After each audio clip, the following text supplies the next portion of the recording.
Yeah, let's do it. Okay, so episode 2 on the podcast. Super excited today. We've got Glenn, Azar, and his daughter Alyssa. How's it going? Good, mate. So. Yeah, good. Yeah, nice. Sounds like you guys have been fucking busy over the last couple of weeks. Yeah, I actually just got home from Kokoda yesterday, as you boys know, as we're recording this, and I was straight at work this morning. Actually, I was up about 2:30, and my team come in and said, like, you literally haven't stopped since you got home, but you spent 8 days in the jungle where you can't do anything. You've got no contact, so you got to hit the ground running. We love it. She's been up since 2:30 this morning. Yeah, that's pretty. Got an email from us going, remember we've got a podcast this Saturday? You're like, nah. I'll tell you. Can I tell a funny story? I'll tell a funny story. So I rang Alyssa and I said to her, so listen, I've got a story to tell you. These guys have asked us to do a podcast because I hadn't run it by her. And before I even finished the story, she said, it's today, isn't it? And I said, let me tell. All the time. I said, let me tell the story first. I said, yeah, it's today. So here we are. Good. We got it. I moved the lunch date and moved everything around. So we're all good. Yeah. We're good. We got it. And so taking people through Kokoda, that's sort of your passion going into corporate business leadership, and that's your model. But where did it come from, sort of your service in the army? Yeah, so for me, I did 17 years in the military. I started out in 89, so I unit enlisted to 89 because I wanted to stay in Queensland. And as a young bloke joining the army, like I think a lot of young blokes, you just want to be a gunfighter. And I didn't know anything else. I just assumed that's what everyone did in the army. You don't realise there's all the support networks. Injured myself really early, broke my leg in 2 places doing a bayonet assault course as a teenager, and got moved over to medical corps, which I didn't want. So I did admin, and then I got an option to do admin or to become a medic. I was never going to do admin. To this day, I employ people to do that. Long story short, specialised in aviation medicine, eventually did a nursing degree sponsored by the Army, and then fell into trekking Kokoda, actually with a guy called Al Forsyth, who's the ex-RSM of the regiment back in the day. And they were looking, Kokoda was really raw back then, and they were taking Westpac executives away. Not many people were doing it. So we're talking sort of 18 years ago. And he put a shout out to the Army, any aviation qualified medics, to make it look safer. So I've whacked my hand up and just happened to be first in best dressed and started doing 2 or 3 a year. What the Army was really good at for us as medics and nurses is it allows, we can't sit around when we're not in war zones. You can't sit around for years not keeping your skills up. We have to have real-time skills. So you used to go and work at the AMBOs, hospitals. So I just said, well, this is a chance to go and up, keep my medical skills up. Like, to be honest, on Kokoda, there's no medical work. You do a blister, yeah. But they used to let me go, and that's how it started. And that's the first time I thought about, I never thought about getting out of the Army, and I thought this is something I could do when I eventually get out. I'd never really thought about that, to be honest, at that point in time. Because that space, 18 years ago, there would have been the resilience model, the corporate... Nothing. Mm-hmm. Yeah, and I was really bad at that stuff, to be honest, because as you boys know, when we were young blokes in the Army, it was kind of tough love and just get over it. So all of a sudden I'm dealing with civilians who are emotional and out of their comfort zone and don't know how to just lay out a tent, or real basic stuff. And it was really frustrating. And then I had to learn that you're not working with soldiers, you're working with civilians, and there's a different way of treating them and working with them. And I've just finished my 76th Kokoda track crossing. And I have to say, like, I'm really good at it now. I thought I was really good at it when I'd done 10 or 20. But you realise, like everything in life, I was just okay at it back then. Now I'm really good at it, and we're doing corporate groups, we're doing big stuff from footy clubs, AFL teams. We just took the Terry White Chemmark group away, their CEO and a heap of their pharmacists, and the work just keeps coming in almost to the point where we can't handle it, obviously. And with Alyssa having climbed Everest twice amongst everything else she's done, this is what we do. We're adventurers. And so people just Google us and they know what we do. So a lot of work comes in through that now. Because Kokoda 18 years ago, raw, it's not too commercialised now, it's still tough. I've never done it. Lockie, you think you've done it? Yeah.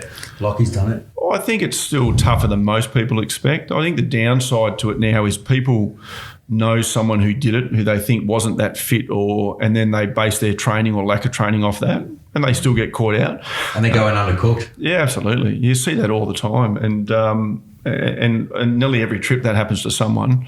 But for the most part, these days there's enough information out there for people to train. So most people go, Joe Hockey did it, so it can't be that hard. Or, but the truth is it can be, and it depends on the weather conditions. It's still the jungles of PNG. Yes, it's commercialised. When I started, there were 4 companies doing it. Now there's about 50 on, and people pop up all the time. And there are, like everything, there are layers, there are levels to every game. There are some absolute crap out there, but there's some really good operators too. So yeah. And it's because it'd vary, wouldn't it? Like you get Sherpas, or like you're going to do it by yourself, and you're going to hump the whole track.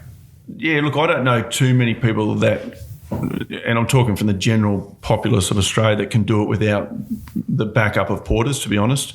We could. I think we could all tap into that side of us as veterans still, for the most part. And I'm closer to 50 now than 40, but I'm still physically capable of carrying all my own gear. Most people couldn't if they had to carry their own tent, carry 7 days worth of food. They just don't have that capacity, to be truthful. But you can also hire a personal porter to carry gear. I've no ego around that. I think for me, it helps employ the locals.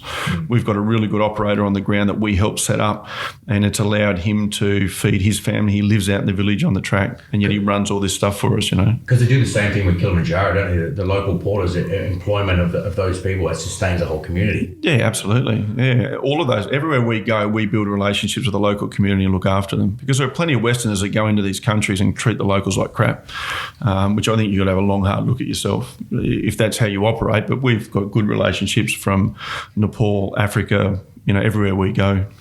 Is there any veterans that go over there and they do carry all their own stuff? Not in the veterans groups that I've done, as in, and I've taken everyone fit and healthy guys that are still in good nick, and I've taken people that have got a lot of issues and struggle.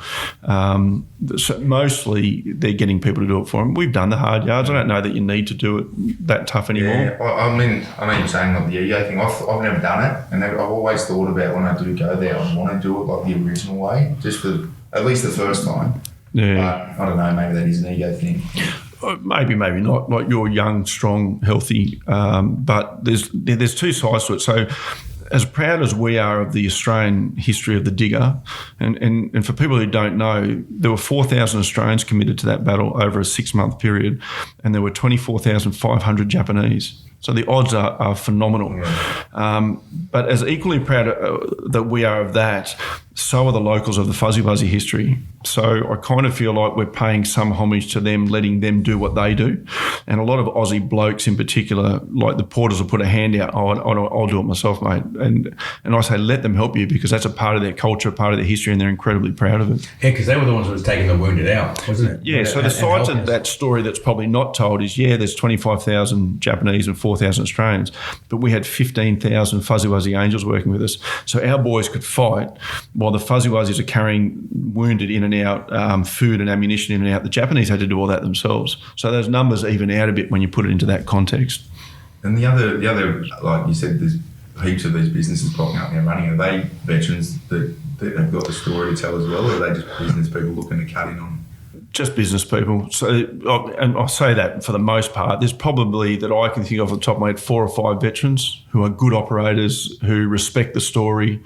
An example I would use without using names, I ran to one of the bigger companies on the track, and whenever they're taking anyone special, that they think is special, like celebrity or whatever, they'll email everyone to let them know. It's an ego bragging thing. I don't really get into it. We're pretty small by comparison. But I'd just come back. I was doing a back-to-back Kokoda, and I'd just taken Dan Kieran VC across the track as part of an ADA group. And this guy coming the other way owned this company, biggest company. He said, we just had Dermot Brereton over here, like the 1980s football player. And I said, righto. And I'll have to look up and see who he is. Yeah, but I just said to him, I said, it's cool. And I said, we just had Dan Kieran over here. And he said to me, who's that? Yeah. And I just wanted to strangle him, because I think you're making your whole living. This guy just does a couple of $1 million a year, so a lot bigger than we are, on Kokoda, selling our military history, and you don't even understand our current military history. Yeah. That just blows my mind. Yeah. So, that does get to you a bit. I know, if I went, I'd want to go with someone who could teach me, we've been talking for 5 minutes and I've already learned like 3 things. Like you want to go there, not just you can go for a bushwalk anywhere. Yeah. Like obviously it's not as hard, but you want to go there and learn the culture from someone who's connected to it. I say it to everyone, you can go and do a hard walk anywhere in the world, particularly even in Australia, without spending $6,000, which is about what it costs for Kokoda by the time you add everything, flights and all that sort of stuff. Companies obviously operate at different financial levels, but pretty much that's still going to cost you the same, depending on what supply. You can do it a lot cheaper in Australia and push yourself. If you're going to go over there and just do a hard walk and not learn the military history, I think you've blown your money. Yeah, you're wasting time. Because it's almost a spiritual, like Australia, like everyone wants to do Kokoda. Like it's part of our history, and everyone, they draw on that, don't they? Yeah, well, here's the thing for me. In this day and age of social media, etc., everyone talks about leaving a legacy. We all want to leave some sort of legacy, whether it's on a bigger scale or whether it's to your own kids, your family, whatever. The Diggers and the Fuzzy Wuzzies of 1942 have left a legacy that is still affecting Australians today, 77 years later, and they wouldn't even know about it. That's pretty epic. Like, you know, I bet you they weren't walking around in 42 pre-war on their farms talking about legacy, but look what they did. So if you can respect that, yeah, it's pretty amazing. Let's go. And so going from Kokoda, like, would you say 70? I've just done 76, yeah. 76 times. And then, Alyssa, you summited Everest at 19. Yes. And then when did you do the South Face? So actually the South Face was that one, and then I did the North Face second, and that was only last year, so I was 21. And the North Face is you got to get access through Tibet, don't you? Yeah, so it's a bit more of a process. So on the south side, either way you fly into Kathmandu, and then the south side you do a 10-day trek, and that's when anyone treks to base camp, that's the side that they're doing. But then, with the north side, you go from Kathmandu, you've got to drive over the border, and then you spend about a week getting to the Tibetan side. So it's a lot more remote. And they don't give out as many permits, so it's not easily accessible. But that's part of the fun of climbing on that side as well. So it's not as congested on the... Yeah, no, it's much better on the north side in Tibet, just because they do restrict the number of permits, and they're a bit particular about who they let go. So the south side doesn't really have any regulations around that, but the north side does. So why the fuck at 19 years old do you want to walk up the highest mountain in the world?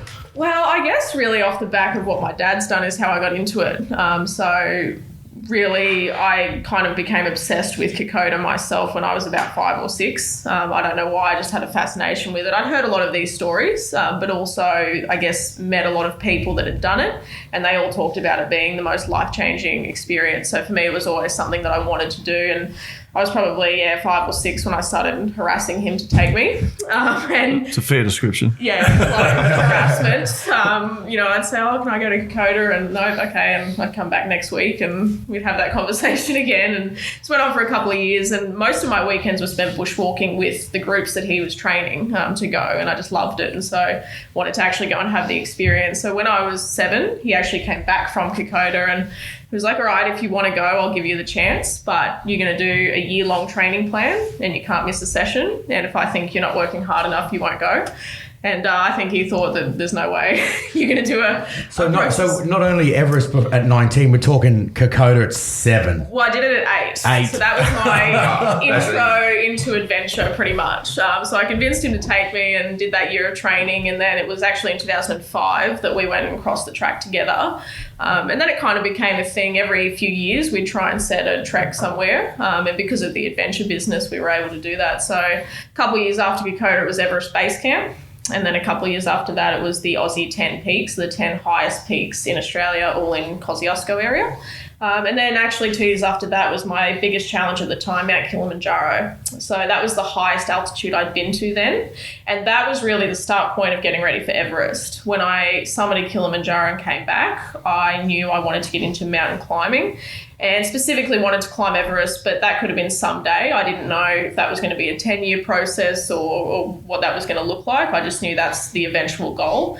And so when I got home, pretty much started working toward it. It'd always been in the back of my mind, but yeah, I now decided to actually go and do it. And so set about a few-year process of training for it. So went and did a climbing course in New Zealand because I'd done a lot of trekking but not climbing. So I had to learn ice climbing, abseiling, rescuing people out of crevasses, all that sort of stuff.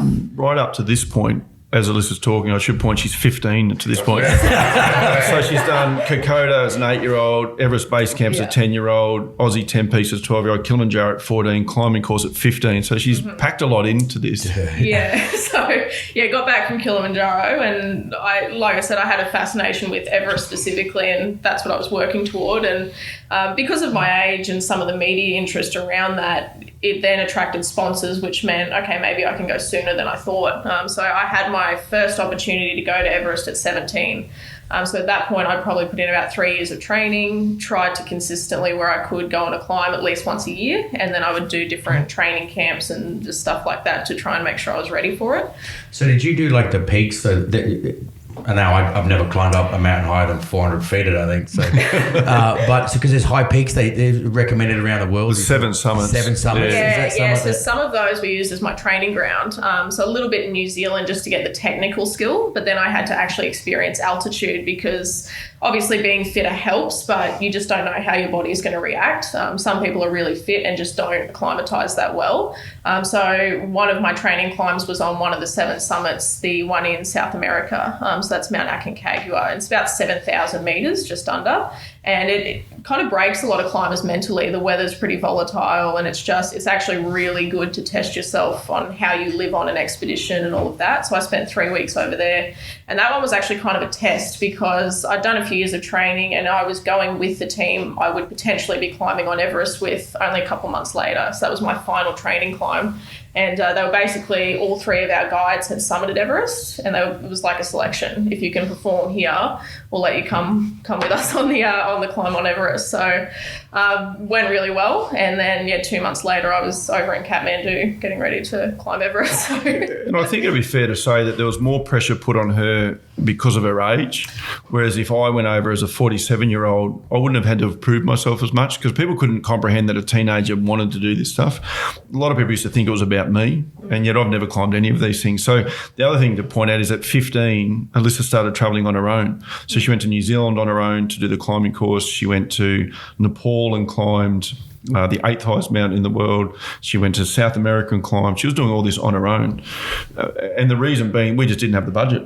I was literally just out of the army. We just didn't have the money for this sort of stuff. So we wrote out a perfect plan of what a climb to Everest would look like, and we knew nothing about this when we started. We just had to research it, and then you just chop holes in your perfect plan when your budget doesn't quite fit what it needs to be. So we did the best we could with what we had, but she did have to jump through a lot of hoops, and yet it turns out, as we know now, she was a lot stronger than a lot of the adults that she was climbing with anyway. Because what does it cost to get up Everest? Like, if you were to self-fund it and you don't get sponsorship and you're like...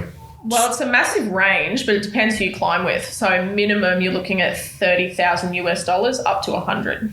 Just depending on the company you're climbing. So if we went and climbed, like us 3 blokes sitting here, we'd be paying 100, because we don't have the skills. Maybe as low as 70. Alyssa can now climb with Sherpa-owned and led companies for 29, I think it was, because she's got proven skills that they don't have to mollycoddle her. They don't have to teach her anything. She can just go out and climb. So when we first started, of course, she wasn't at that level. We had to get her to a certain level first. But we've had some good sponsors along the way. We've probably sponsored 30% of your clients. The rest of it we've had to come up with, which is we've done. She does a lot of public speaking. She does.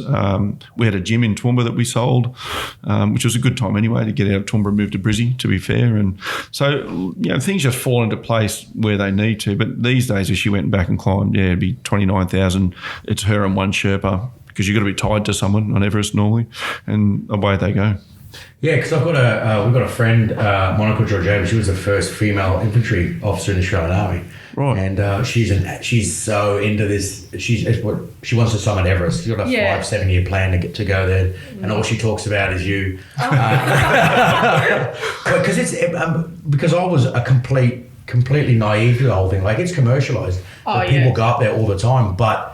Like, there's the death. They're talking about the Death Zone and Rainbow Valley and these places. Like, if you get into trouble, like, people die all the time. Yeah, it's quite interesting too, because it is commercialized, but there's still that environment. There's aspects that you can't control. So, you're in base camp, and particularly on the south side of Nepal, it is a bit of a village. There's all these people from all around the world, but you do have this sense once you're up there that really no one can help you. To a certain degree, you've got to be able to help yourself, particularly once you do get to the higher altitudes. Pretty much past Camp 2, they can't fly a helicopter or anything like that, so you've got to be able to get back to Camp 2. So that's at about 6,500 metres. And so pretty much, the death zone is considered 8,000 metres and above. And you definitely have a feeling of you've got to be able to handle everything that happens up there and get yourself back down. So it's quite nerve-wracking as you're leaving for summit day, for sure. Yeah, because they've got I've only read this, the Green Boots Cave and all these places that you see, constant reminder. What's going through your head when you're walking up Everest and it's like snow and... Yeah, it's a mix. Sometimes you're like aware of obviously where you are and how crazy this feels, and then a lot of the time you're just literally focused on the next step, particularly as you get to those higher altitudes and you're struggling to breathe. Like you feel like you're working at max capacity and you're lucky to be able to take 10 steps. That's just how slow you're going, and you've got to be able to hold that pace for like the summit day was about 18 hours or something. It was a very long day, but yeah, so it jumps between the two. You have these like crazy moments where you go, look at where I am, and then I've got to focus on what I need to do. 9 more steps to go. Yeah.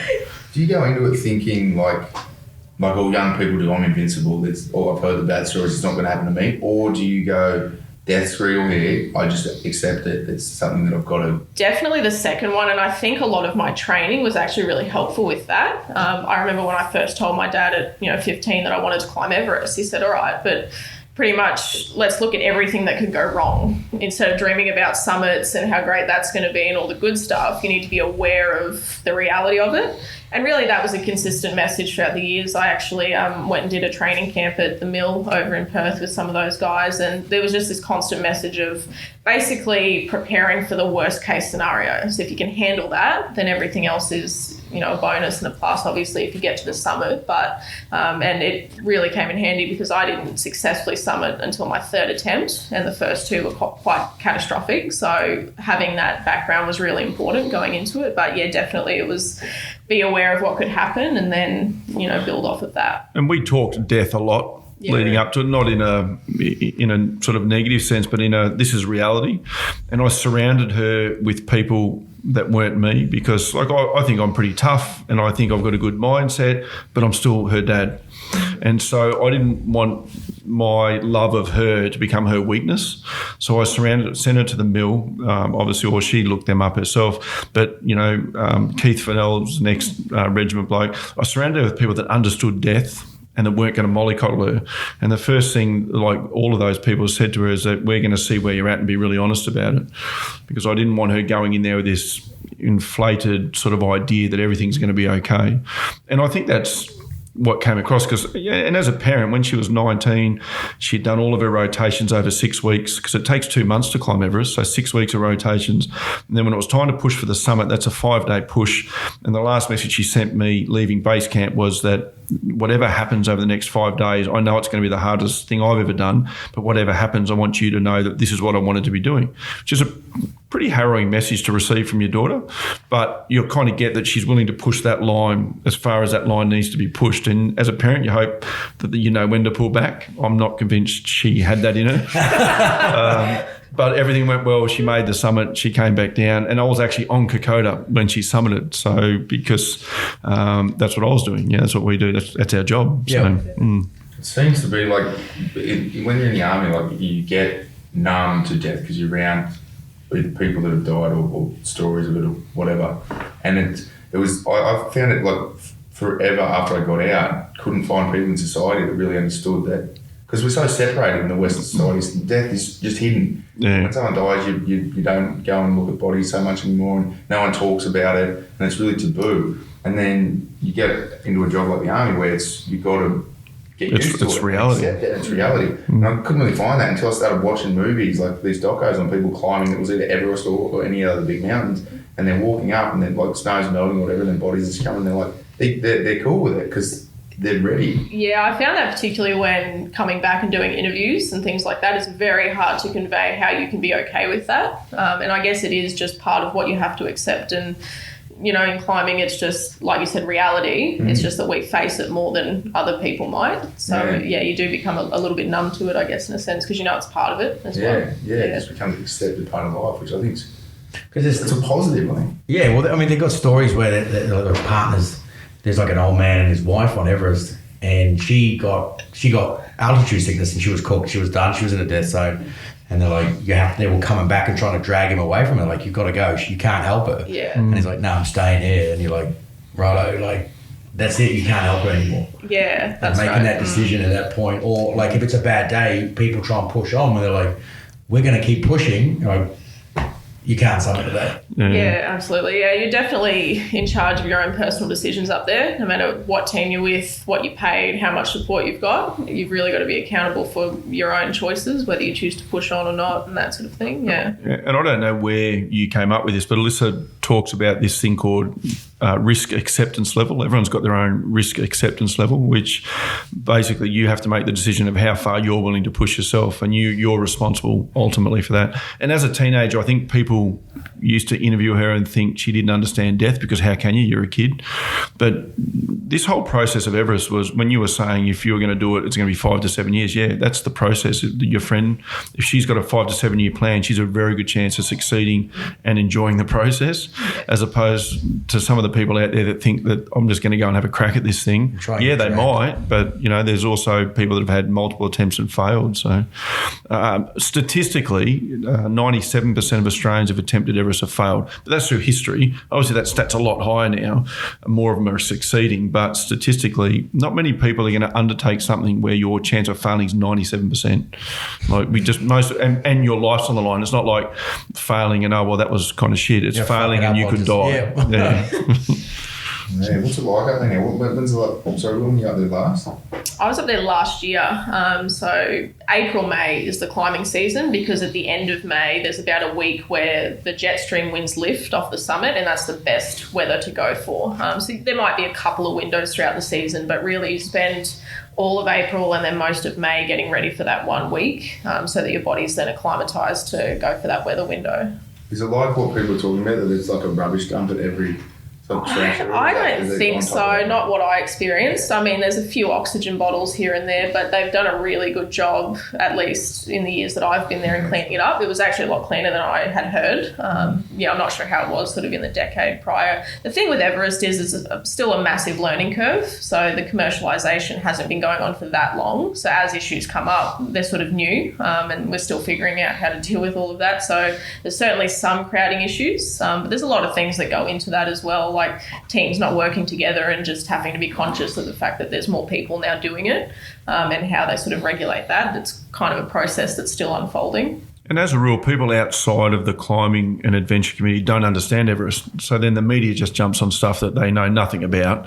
And then people have an opinion on something they know nothing about. And it becomes popular opinion.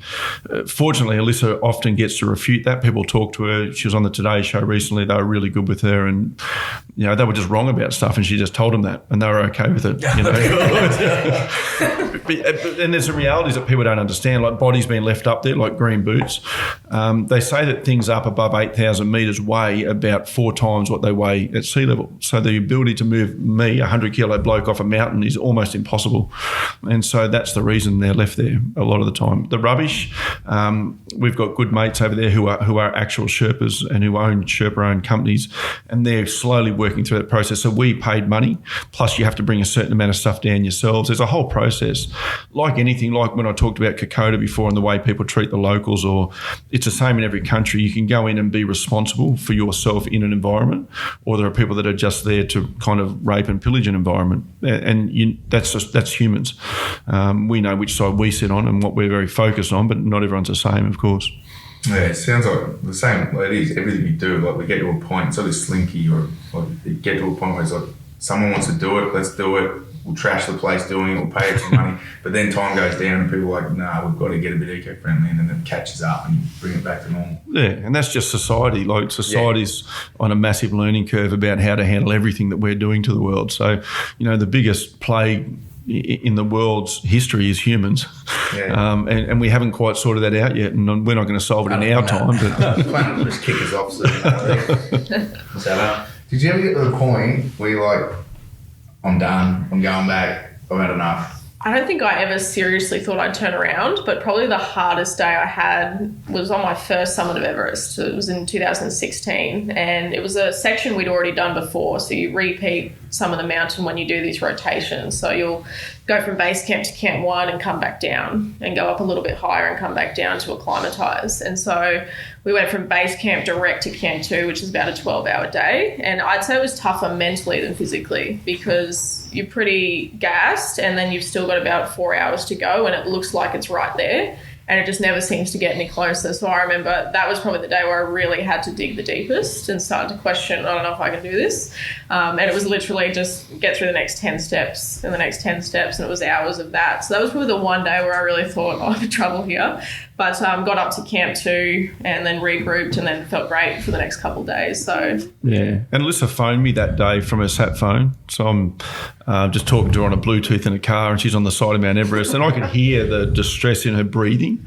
So I got it. Like, I knew kind of where she was at. And I think what added to it was she's a teenager. So a lot of people didn't know she had the strength to do this. They say, I think average age is around 45. So you're quite mentally strong at that age, might not be as physical. So a lot of people thought she was too young. Well, on that summit push, they've done the whole 6 weeks, and as they're pushing out, there's a couple of big, they're going out in the middle of the night, like 2 o'clock in the morning, crossing the Khumbu Icefall, and there's a couple of big avalanches that collapse seracs around them. They can hear them, but they can't see them. And there was 2 or 3 guys in their mid-30s who pulled out after 6 weeks of climbing on the mountain, had already been there, just went, I'm out. That's my, as Alyssa would put it, that's my risk acceptance level, I'm done. So I reckon, I don't know, we haven't really talked about this, but as a teenager, when you see grown men pulling out of something and you're a teenage girl, you probably start to question yourself, like, am I doing the right thing? I don't know if that added up to that day. But then every day after that, she was just strong. Like, whenever I'd hear from her, feel great, you know. And when she got back, I said, what was the actual summit push like? You know, because people talk about being absolutely fatigued and I don't know if I continue on. And she said, I felt really strong. So who knows? And I think that's fucking hard for people to fathom. Like, walking up, it's like, oh yeah, well, I can walk up a hill, no worries, right? Or it's snowy and I got gear. But I think it would be, like, to people to understand, like you're saying, like 10 steps, you're like, I am gassed, like you're at your max of your... Yeah, to hold your max for that long was quite mentally taxing. And I think just... How do you describe it? How do you actually, like, tell somebody that's never done it, like, what it feels like to try at that altitude to walk? Yeah, well, it's funny, like, for summit days, when you're going from camp 4 to the summit, that's probably a distance of probably less than a kilometre, and it takes 10 to 12 hours for most climbers. And that's like all out, can't possibly move any faster. So it's just that environment does that to you. You can't breathe properly. You know, you've got a constant headache, and that's normal. So you're not eating, sleeping properly by the time you get up to those altitudes. So you've pretty much got to be able to perform when you're feeling your worst, and that's kind of normal on Everest. And so, yeah, particularly on summit day, but really from camp 2 onward, you're just trying to get through the next section. And, you know, it's almost if you think too far ahead, you kind of psych yourself out. So for me, I think that's part of what happened when I was heading to camp 2 and really hit the wall. It was like you're thinking about summit day, you're thinking about 2 days ahead. And when I started to bring it back to just focus on what you're doing now, it actually became a lot more manageable. So that's, I think, how I kind of got through that. So is that like it's like anxiety? It's managing your anxiety, isn't it? Like, to a degree, I suppose. Like, I'm not going to worry about that. I'm not going to self-defeat. It's this step. It's this next. Yeah, it was really choosing what to focus on, because also we'd had a proposed summit day of, I think it was the 20th of May. And then as we were around that same day, we were getting into camp 2. It was, there's bad weather conditions coming in. We don't know if we're going to get a window. And again, it was like, I've got no control over that. I'm going to get as far as I possibly can, as far as the mountain will allow me to. And so, yeah, just really bringing your focus back to what you can control, particularly right now. And you can't control these other things. You just got to let it sort of fall into place. So there's a couple of things, like, I can't remember the stats on the top of Everest, but at base camp, which is 5,000 metres, we're breathing 11% oxygen, whereas right now we're breathing 21%. So you've got half as much oxygen per breath. So your resting heart rate in base camp's around 90, and you're not even doing anything. So your body's constantly burning. So to be even higher, that's where that fatigue comes from. I must admit, I've watched videos when we very first started, where they're doing this 10-pace thing, and I remember thinking, like, dude, just walk faster.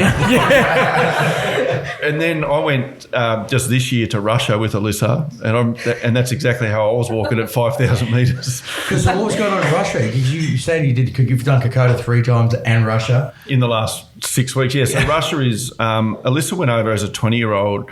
So after her first Everest summit, she went and climbed Russia because it's one of the 7 summits. And it's true to Alyssa's form, she flies into Russia on her own, doesn't know anyone, doesn't speak the language, meets some guide over there, they go and climb Everest and she flies home. And I said, what's it like? She said, I reckon you could do it. So, like, it's achievable. I reckon you can do it, Dave. Well, I've done Killy a heap of times. I did Killy the first time, or one of the first times with Alyssa, and he's bloody hard. Like, Killy's hard. And so I thought, I don't know if I'd get much higher than that. Well, Russia's a touch lower, but it's a longer climb. It's a longer summit day. So we took a group over, the heap of people that wanted, we were surprised. Like 9 people said, yeah, we want to do it. So we took them all over from a 13-year-old to, I don't know, the oldest bloke would have been in his early 60s maybe. So we just took them over. I wanted to have the experience. I've never been to Russia. It was actually quite amazing because I grew up, at my age, I grew up through the Cold War. So you kind of view all the old movies of, you know, the Russians and Rambo and all that sort of stuff. They're totally different people to what I expected, much more westernised than I thought, although not many people speak English out where we were, but lovely, lovely people. It was a really enjoyable experience, and we'll do it again next year, or I will definitely. I'm not sure if Alyssa will yet. She's got some stuff on, but yeah, we'll definitely go and do Russia again because it's achievable by most people, and yet it's one of the 7 summits. So without having too many climbing skills, you can do Kilimanjaro, Elbrus in Russia, you know, Kosciuszko in Australia. There's 3 of the 7 summits, and you haven't had to really have technical skills yet, so which is pretty cool.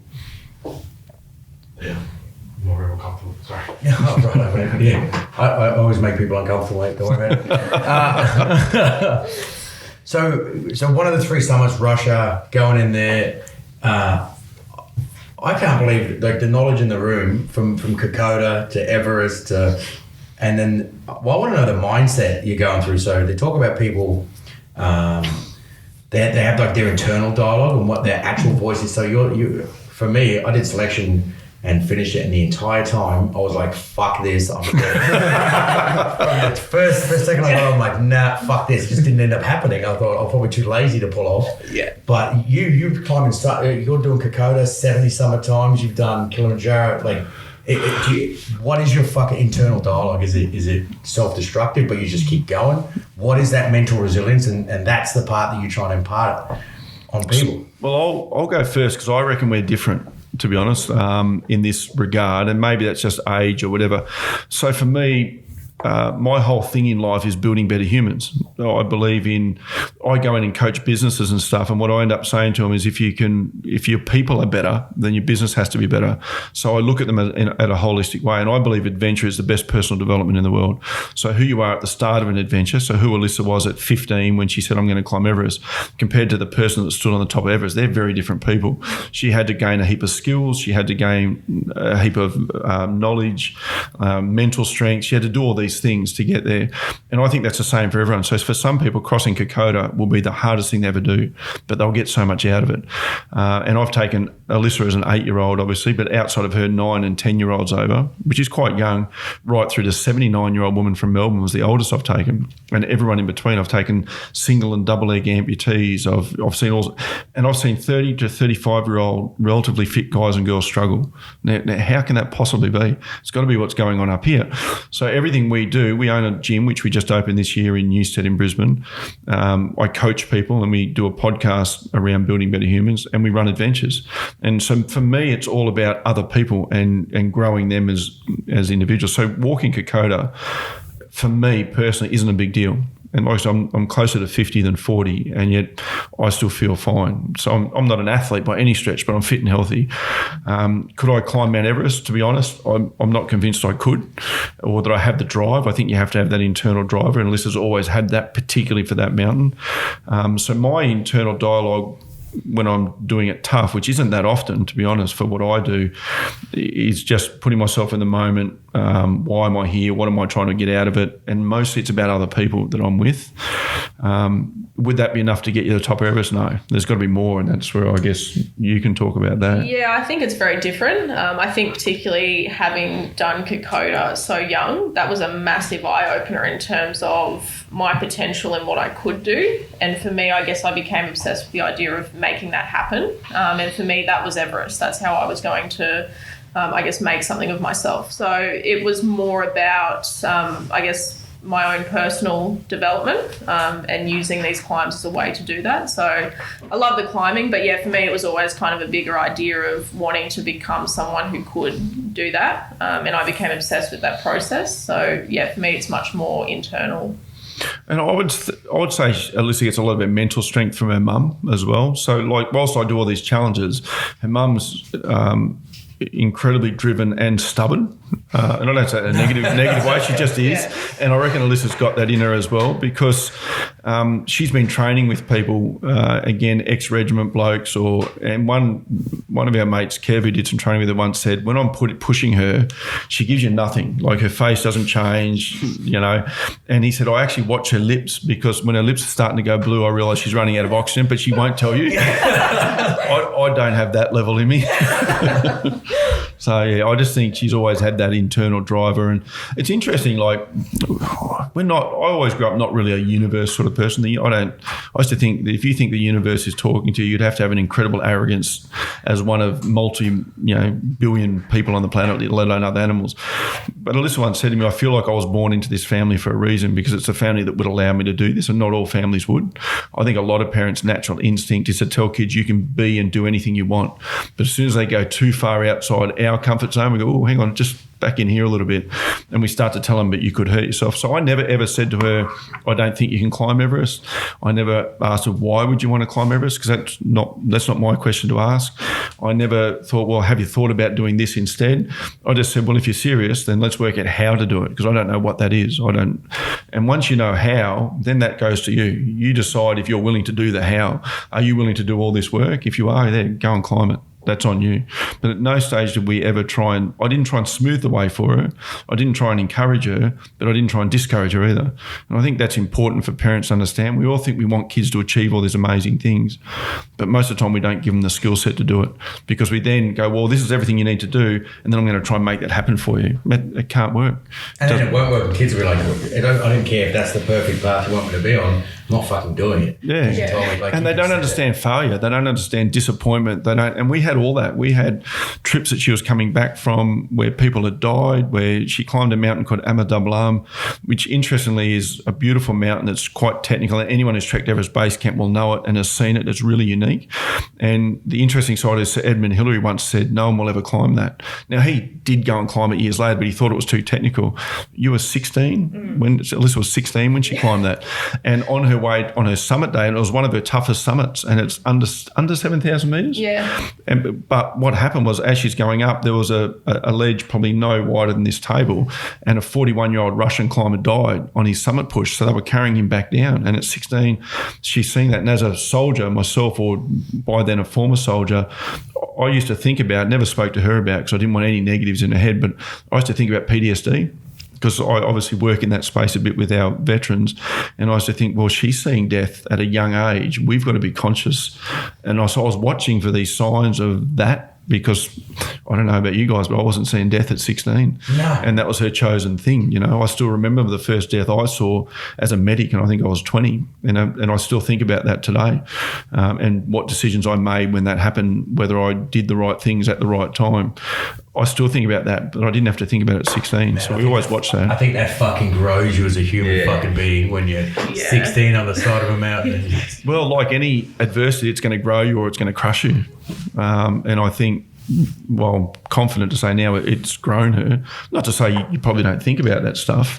Yeah, you definitely do. And like you said, you think about what you could have done. And I mean, a lot of the time it's not much at altitude. Like this was well after the fact. So I think this climber had died the day before. And I actually, when I summited Everest last year, there was another climber who died of altitude sickness above the death zone. So again, there's really nothing you can do in those sort of situations. But the one I think about a lot is in 2016, an Australian woman died on Everest, and I didn't know her, but we had about a day apart our summit days, and we'd actually crossed paths. And so, you know, you think about that stuff a lot. Could you have done anything? But yeah, I think it affects you. You think about it, but I think you can allow it to, like you said, strengthen you or crush you. And the other side of it is, would you do anything? Because for climbers, there's pretty much, I wouldn't even say unspoken, probably a spoken rule amongst them that once we get in the death zone, you look after you. No one sort of stops their summit for someone else. And people who don't climb think that's really selfish. But those those are decisions that climbers are all aware of. So I'm not looking at you guys to save me and give up your summit attempt. We're all here for the same reason. So it's pretty brutal. And I don't even like calling it a sport because I don't think it is. I think it's a lifestyle that they live. So, and then again, as a parent, you've got to go in comfortable with that. But is it any different than none of my kids have been in the military as such, but for all of our parents, they saw us join, they saw us get deployed. They must have the same fears that you've taken on a role that could potentially see you killed. In fact, when you look at the military, that's kind of the goal, isn't it? One side or the other, that's the end, that's how you win. So our parents experienced it as well, I guess, at different ways and different levels. I'm glad we got to this because that's something I wanted to bring up. Like, how did you get through letting your kid go? I've got 2 kids now, and the oldest one's only 3, but I'm super conscious of, because I think you're obviously an outlier, but in your generation especially, there's an entire generation of kids who haven't seen any adversity, and now they've got no resilience to anything. Yeah. So I've got these 2 kids now. The oldest one's 3, and every time he's going to go and get himself hurt, I force myself to let him go and watch, and obviously my ex-wife thinks it's super cruel, and everyone at the park thinks it's super cruel.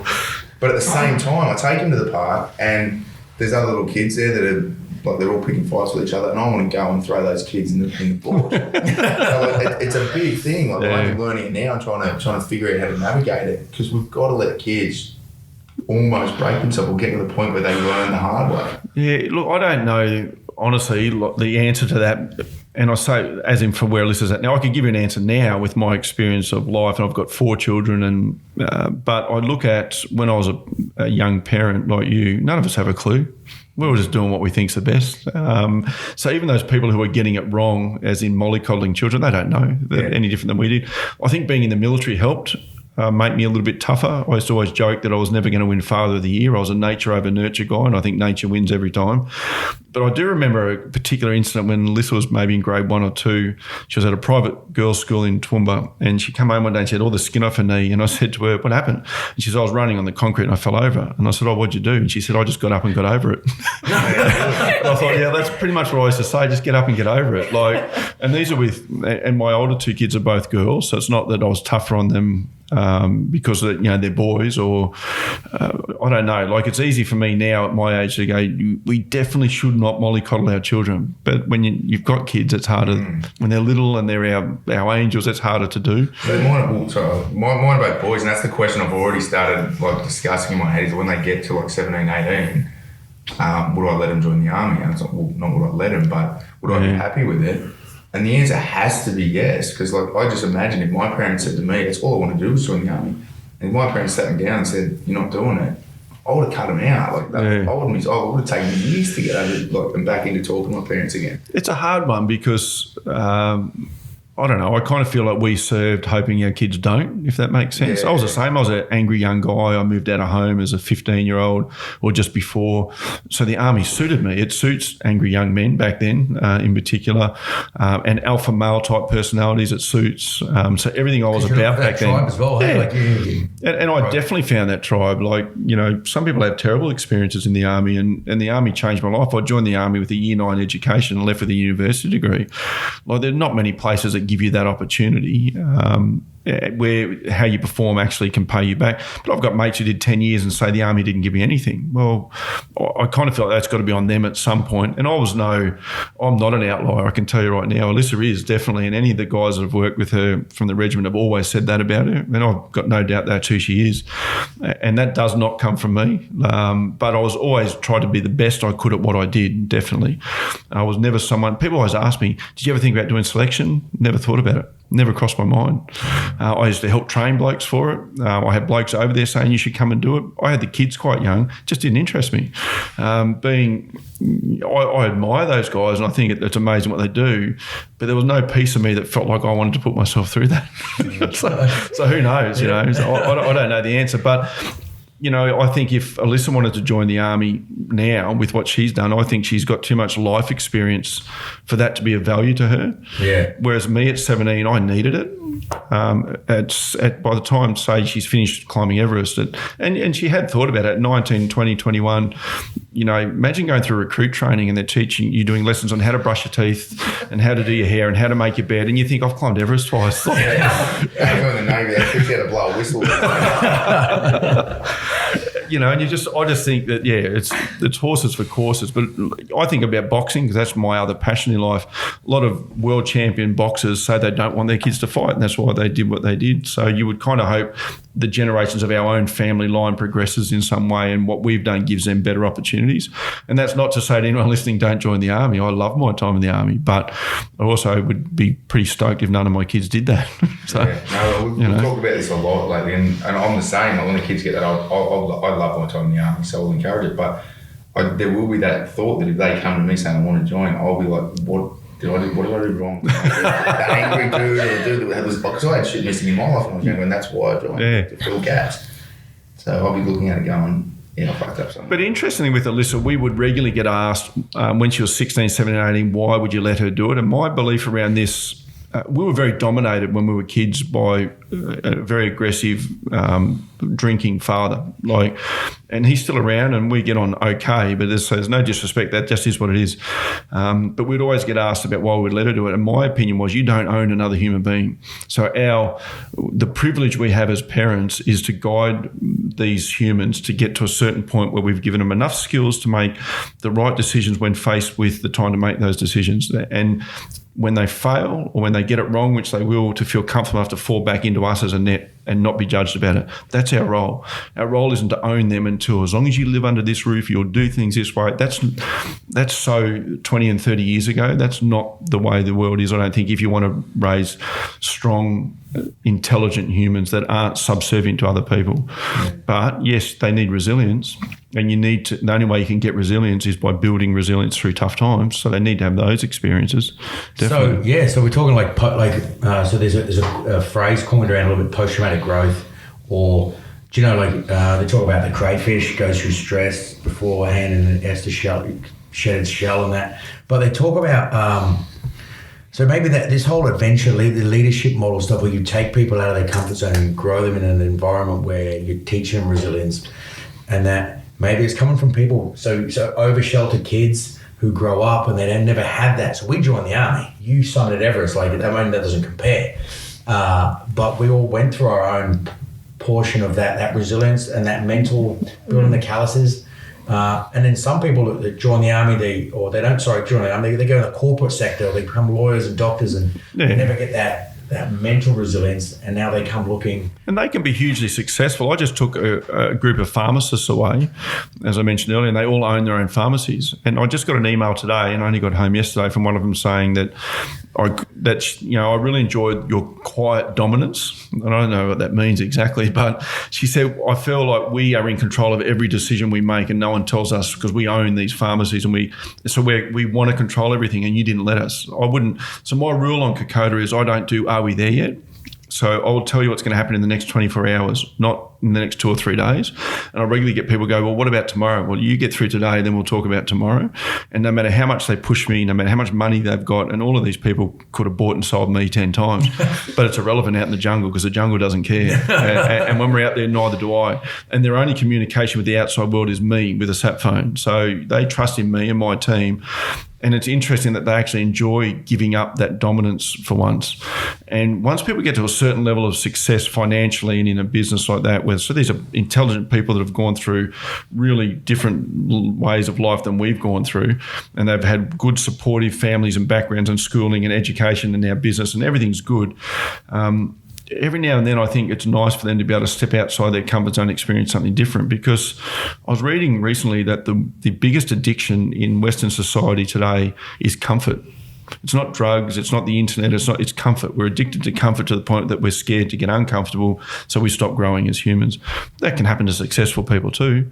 Just because they're successful financially doesn't mean that they're happy, doesn't mean that they don't have that need for challenge that we all have.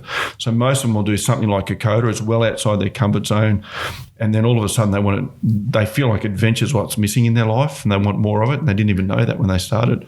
Half of the group that just came with me said they hadn't even considered it, except that it came up as a suggestion from someone, and it was raising money for Ovarian Cancer Australia, which was a charity close to their hearts for personal reasons. So they go and do something that they totally wouldn't consider normally, and now all of a sudden they want to do it again and do other things because they don't know what's missing.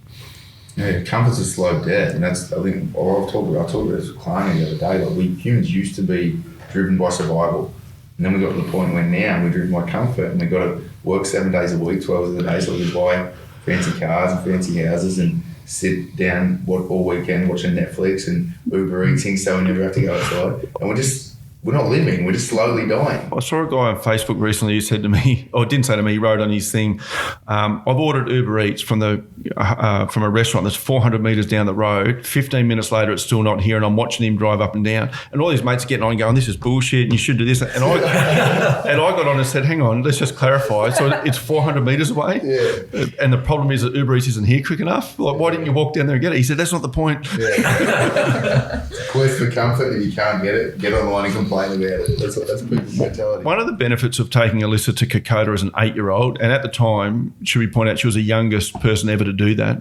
And it was considered quite bizarre that we would even consider it. And I remember the local newspaper in Toowoomba, the letter to the editor, he wrote, do you think this guy, I was still a soldier, so I didn't give a shit what he thought about me, to be honest. I had no public profile. The internet didn't really exist back then for me. I wasn't trying to run a business, so I didn't care but he wrote, do you think this guy is being an irresponsible parent taking his kid to Kokoda? Anyway, no one bothered to write in, so it wasn't that exciting for people. But she saw that as an 8-year-old, so she's seeing people live in grass huts with mud floors, kids that are happy with next to nothing, seemingly next to nothing. I would say that on the terms of materialistic things. They don't have all the stuff that we crave for, but they all have houses and food and family. What else do you need? And we take 20 or 30 years to go through some spiritual journey before we realise that's what we need. Normally after we've lost all that, somewhere in the process. Then I took her to Nepal when she was 10. I don't know if you remember this, but we're sitting in this cafe or in this restaurant, and you're looking out, we're on the 3rd floor, and you can see they just build on top of themselves in Nepal. And you could see people in there, electricity goes off at a certain time.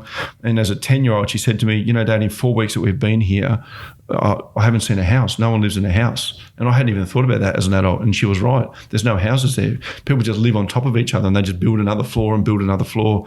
And they live in these cramped little spaces where everyone's living in one room.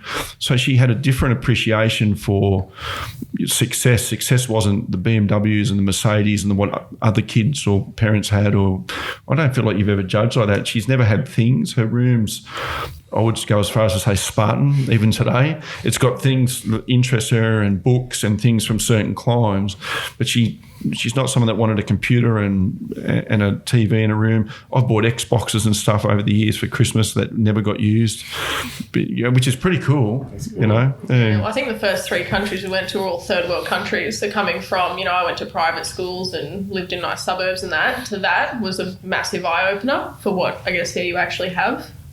Yeah, and going to New Guinea as an 8-year-old, little blonde, she probably looked like a 6-year-old because she's always quite small.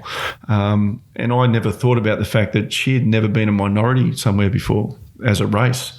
And all of a sudden, and people were coming out touching her hair, touching her face. And I never thought about how that could freak an 8-year-old out. We've got videos on the old VHS, and all the local women would come out and surround her and all touch her. And I think now all those experiences are actually pretty cool, because most of us in Australia haven't experienced being a minority in a country, let alone at 8 years old. I had it once. I stopped in Korea for 3 nights on the way to Europe. Me and a mate went out, and we were 1.5 feet tall. And the only white there, and everybody, we were celebrities. They loved it. Yeah, it was good.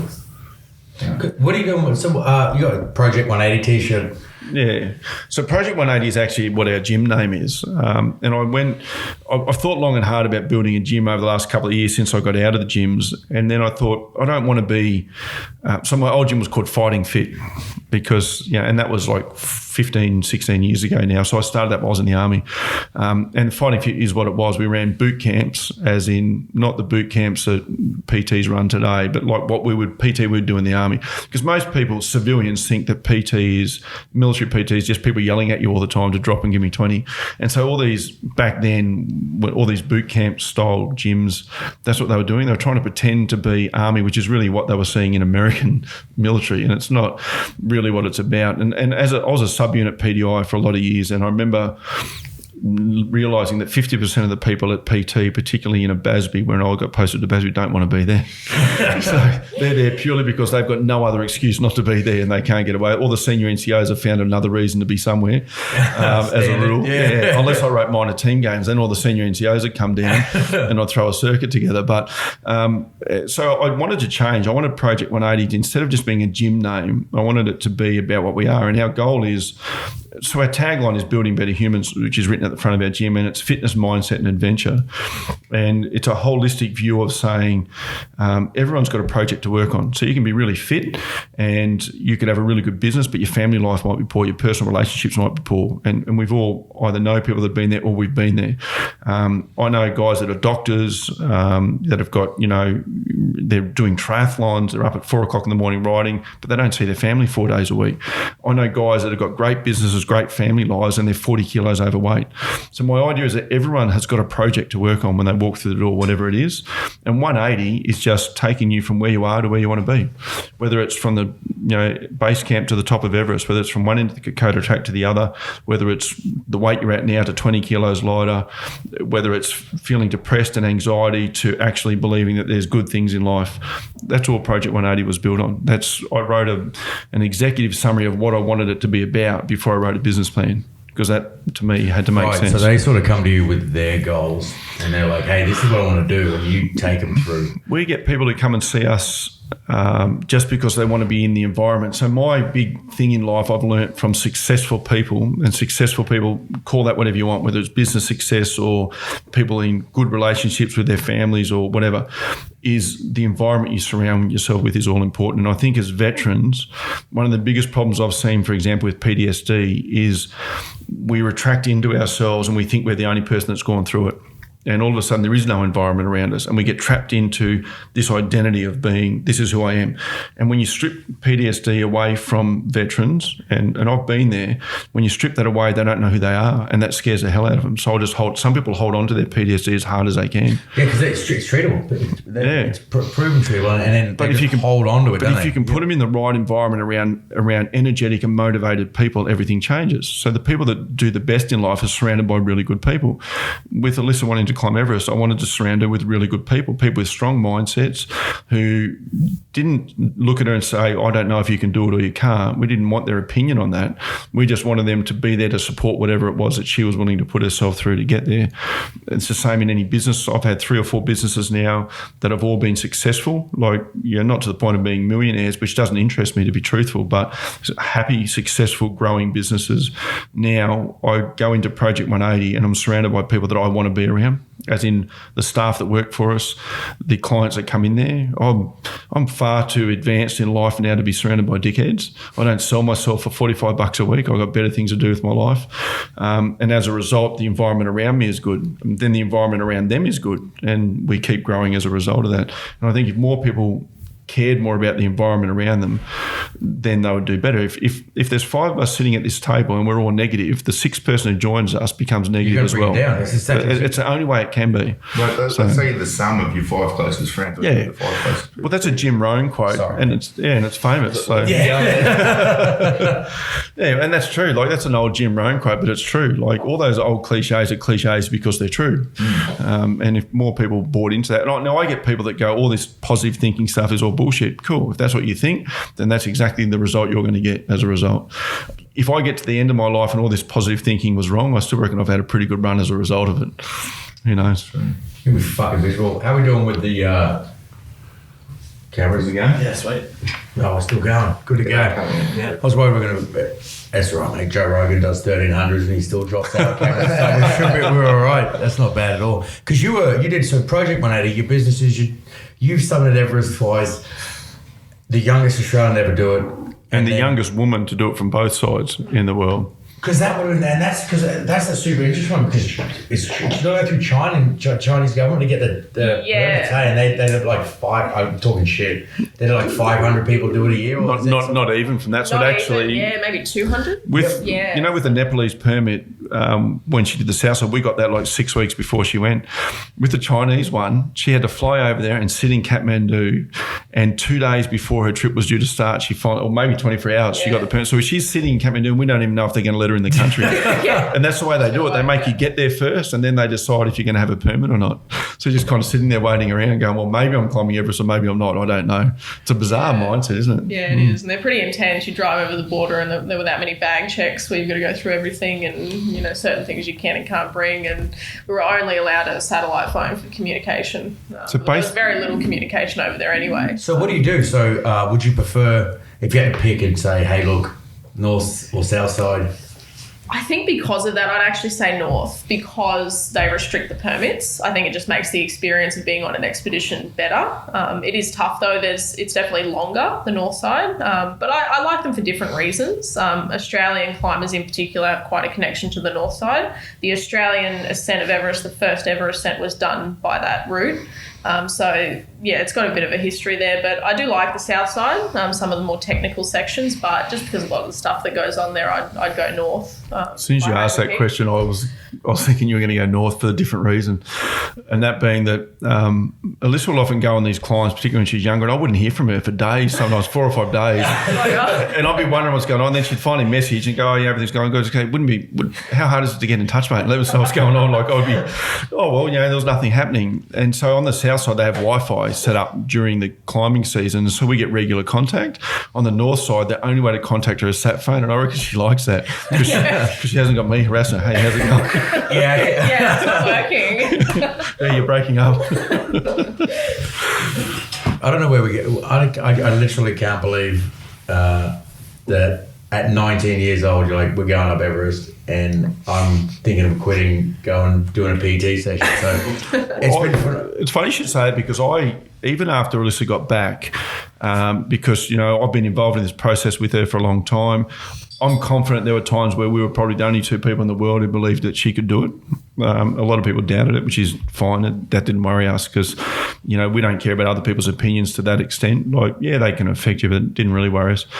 But I remember looking at her, even today, I sometimes would look at her and think, she stood on the top of Mount Everest twice. And it's hard to comprehend sometimes, because at the end of the day, she's one of my kids and we've known her since forever. And I just think it's bizarre myself. There's no fucking soundtrack, is there, in life? Like, you see, like, there's no big motivating moment. You're just like, oh, it's my There's no Rocky montage. Yeah, that's right. So what do you do next? You've summited Everest, 19 years old, summited Everest twice, both sides. What the fuck do you do now? What's the next I'm still very much working that out. There's moments where, like, it's kind of your normal, it becomes your reality, but there's still moments where you reflect on it and go, yeah, I can't believe that happened. And even only last year, like, it feels like that was years ago now. I reckon that's the biggest challenge, isn't it? I think so, yeah, with Everest, she had so much clarity for so many years. She just knew. And I don't know, like, she just has been on that journey for so long and she just would not waver on it. But the rest of your life is a trickier one, because we all have that. I don't know what I want to do at 22. I was in the army. I never really thought past that. But it's not like I ever looked at the army and thought, this is my career, because we all know that that's not forever. Like, it's not an old man's game or an old person's game. But I reckon that's been harder for you than... Yeah, I think so. I think, what was it, sort of 5 years leading up to the first summit of just knowing that that's what I wanted to do. I'm not 100% what my next thing's going to be. I'm sure I'll continue to climb at some point. It's going to be fun, exciting to watch. we get to watch it unfold. Yeah. I'll tell you watching it from a comfortable lounge room. I'll tell you 2 really funny stories. When the week we got home, we went and did media all week. So we flew into Toowoomba, then we flew down to Sydney and did all this media. And there was a book written through Penguin called The Girl Who Climbed Everest. I think there was a pretty imaginative title. And then we finally got home. So we were home a week before we had a night in our own place. And the Friday night, I can't remember, you said something to me on the Friday about sort of being bored, literally just climbed Everest. And then on the Saturday, she said to me, we need to plan another adventure. And I said, you've literally just climbed Mount Everest, like, the first time. But then I also remember 9 months before the second Everest, when just out of the blue, she said to me, what would you say if I said I want to climb Mount Everest again, but from the north side? And I'd say, well, if you're serious, I would say, let's do it. And 9 months later, that's exactly what she did. So what do? You've gone up. Do you go down? Is there, are we going in the, what's that, trench? In the ocean? There's like the...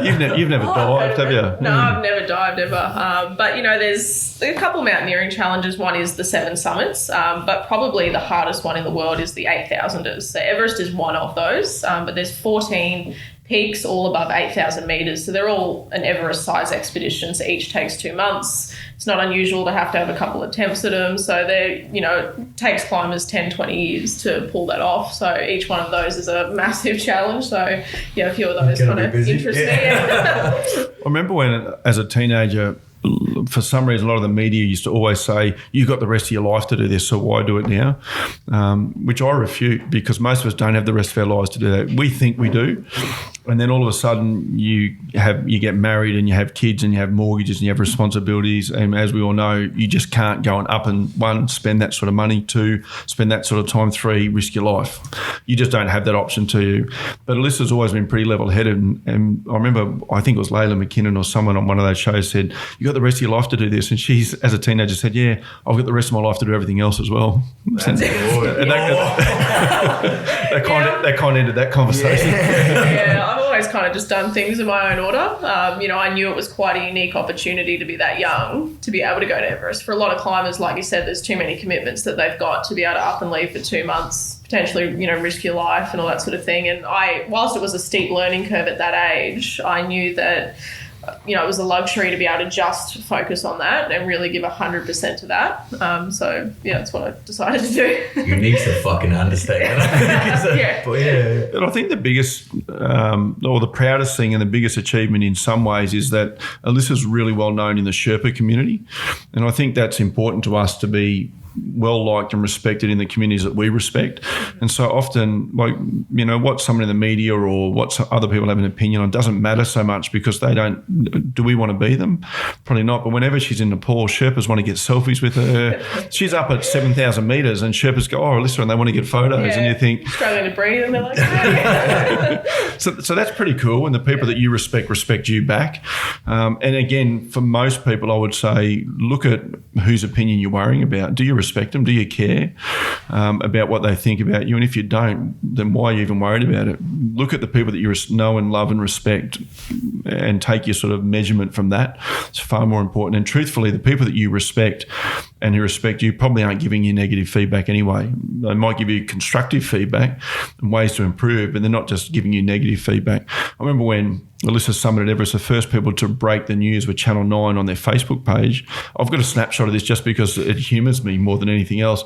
But there's all these comments, and most of them are, hey, that's amazing, congratulations. Then probably 50-50 between that and, like, who cares, which is fine. People can have that opinion. But there was one guy that wrote, we don't know this guy, because on Facebook you can click on them and see who they are. It's not like they're really hidden unless it's a fake profile. But this one guy wrote, oh, damn, I was hoping she would fail.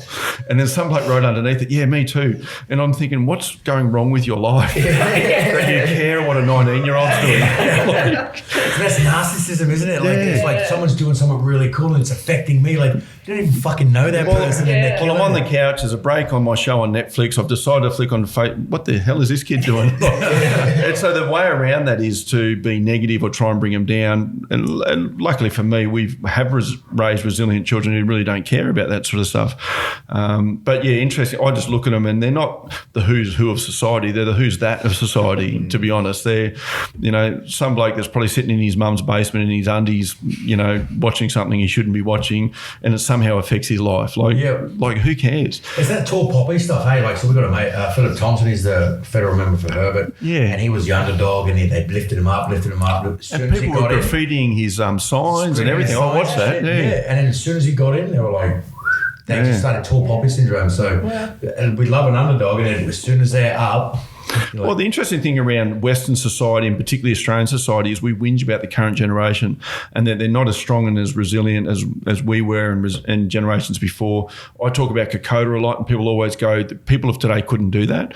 Well, having been a soldier, and you guys get this, I refute that. I think that we don't know until we're challenged, and I think we would step up when that opportunity comes. And I think Australian soldiers have proved that time and time again through the generations. Are we different people? Of course we are, but I still think we step up when the time comes. So we bag out this current generation. They're lazy, they're on social media all the time, all these things. But as soon as one of them does something kind of really cool, it's like, oh, hang on a minute, like, you know, just come back a little bit. So we whinge about them, but then when they do cool shit, we think it's, you know, it doesn't make sense. I've met a lot of really cool teenagers when Alyssa was a teenager, because she would go and talk at a lot of events. Kids that were really musical or science-based or artistic who were freaking epic. Those kids don't make it into the media because it's not cool. It doesn't sell. The negative stuff sells a bit better. That's why we love following what footy players are doing, or, you know, there's bad stuff. It makes more sense to us because it sells more, and at the end of the day, we're a consumer-driven society.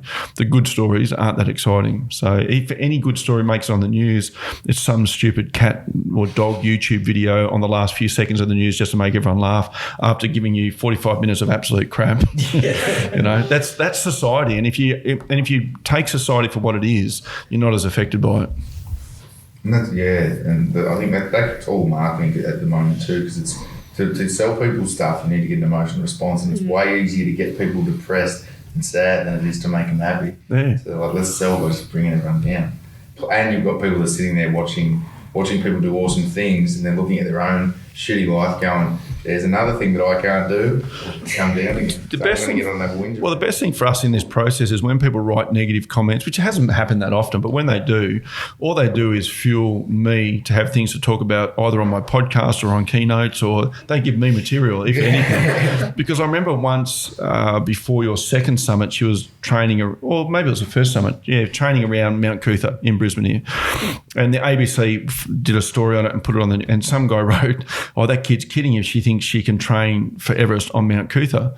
And then 2 months later, she was standing on the top of Mount Everest. So then I use that to tell the story to people that, well, you don't have to climb Mount Everest to climb Mount Everest, firstly. Like, that doesn't make sense. There's got to be a step before that. The other step is, which is a really obvious link, is you've got to do what you can with what you've got where you are. So if you have to train on Mount Cootha to climb Mount Everest and you're mentally strong enough to push yourself to where you have to be, then it is good enough. We're in a country that has no altitude. Now, highest point's 2,228 metres. Altitude, people can get altitude effects at 1,800 metres, but it's officially 2,500. So we don't officially have anywhere of altitude. So are you suggesting she has to go overseas to train to climb this? Well, if you can't afford that, then you train at Mount Cootha, as she did, and you climb Mount Everest, as she did. So, you know, again, people are entitled to their own opinions, but they're not entitled to their own facts. Yeah. And unfortunately, they get those two confused. So I can get pretty aggressive around that stuff, but I just tend not to bother writing about it. Yeah.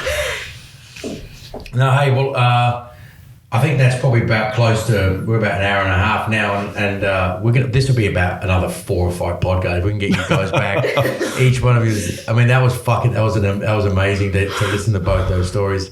And we'll grab your notes and your web links, but where can the guys find you guys? So you do your public speaking stuff. Whereabouts can they find more? Yeah, probably the best place is I've got a Facebook page, and any updates go there. So it's just Alyssa Azar on Facebook. What's your website? It's just alyssaazar.com.au. Yeah. And we'll bang them in the podcast notes. Yeah. That's not a problem. And then where can the rest of our stuff really is Adventure Professionals, which is just adventureprofessionals.com.au. Project 180 is just 180 as in 180.net.au. But otherwise, we're pretty heavy on social media. Well, I am more than Alyssa. She's got way more followers than me, but but I post a lot more often because I'm more into it, into the social media stuff, because I've used social media as a positive as opposed to a negative, and I think that's again another choice that we get to make. So when people write on Facebook, I'm getting off Facebook because all the negative shit, well, you're following the wrong people. It's really that simple. And it's your choice by what you like and what you're not. That's right. Yeah, the algorithm will feed you what you want it to feed you. So if I'm reading your status and it's too many negatives in a row and there's not that much going on, I'll just sleep you for 30 days. If you pop back up with a negative after 30 days, we're done. Like, you probably won't even notice. So yeah, I think we get a choice. So I like social media. I think it has a positive if we use it that way. But we're just so easy people just Google us. We've got pretty unique names, so we're pretty easy to find. Yeah, definitely not Ben Lazar from Area 51. No, thanks very much. All right, no worries. Awesome. Thanks, guys. Thank you.